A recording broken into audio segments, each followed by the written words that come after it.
তো স্যার কিডনিতে স্টোন হওয়ার লক্ষণ কি কি? কিডনিতে স্টোন ইনিশিয়ালি কিন্তু অ্যাসিমটমেটিক থাকে। ম্যাক্সিমাম ক্ষেত্রে দেখা যায় যে কিডনি স্টোন প্রথম দিকে জানান দেয় না যে কিডনিতে স্টোন হয়েছে। সেটা অনেক ক্ষেত্রেই দেখা যায় যে কোনো ব্যথা নেই, কোনো কিছু নেই। কিডনি স্টোন লক্ষণ দেয় কখন? যখন নয় সে সাইজে অনেকটা বড় হয়ে গেছে, আর না হলে সে কিডনির থেকে খসে পড়ে ওই যে কিডনির থেকে যে পাইপটা মূত্র নালীতে বেরোয় সেই ইউরেটারে এসে পড়েছে বা ইউরেটারে ঢুকে গেছে। সেরকম সময় একটা শার্প শুটিং পেইন বলি আমরা।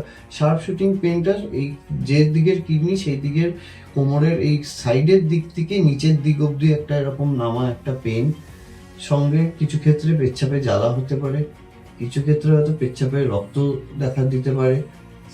এছাড়া যদি সেটা কিডনি স্টোনটা পড়ে কিডনিতে ইনফেকশন হয়েছে তাহলে জ্বর, হাঁপুনি দিয়ে জ্বর ইত্যাদি হতে পারে।